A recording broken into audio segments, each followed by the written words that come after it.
Hi friends, today we are going to study about 10th science subject, chapter number 5, periodic classification of elements. In this chapter we are going to study about earlier attempts to classify elements, Lavoisier classification, Dobereiner's triads, Newland's law of octaves, features of Mendeleev's periodic table, limitations of Mendeleev's periodic table, features of modern periodic table, position of the elements in the modern periodic table, explanation of the anomalies of Mendeleev's periodic table, trends in the modern periodic table, valency, atomic size, metallic and non-metallic properties, nature of oxides and electronegativity. Elements are the building blocks of all substances. There are 118 elements known at present, out of which 98 are naturally occurring. In order to study the properties of all these elements separately, scientists felt the necessity to group the elements having similar characteristics.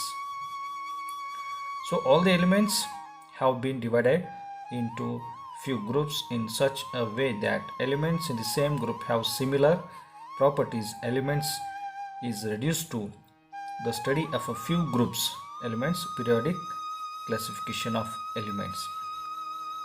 In this chapter we will study various attempts which have been made to classify the elements from which time to time, and finally we will study the modern classification of elements.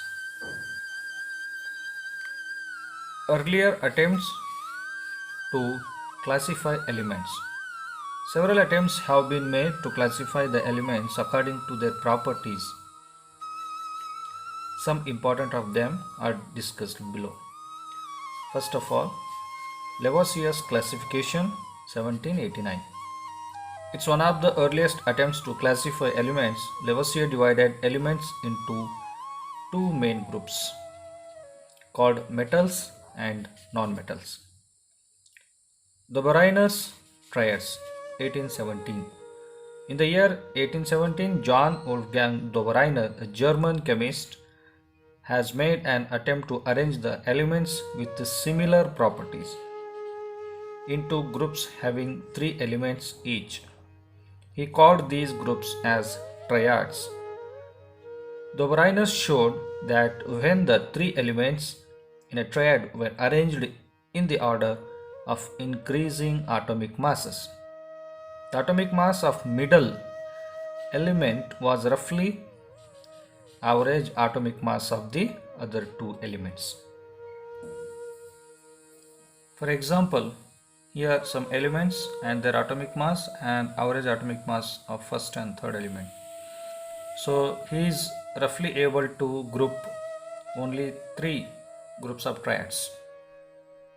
So important note is the given classification of elements into triads had a great significance in predicting atomic mass and properties of middle element.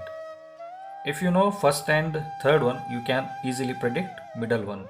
So even in these days, these elements resemble in their properties.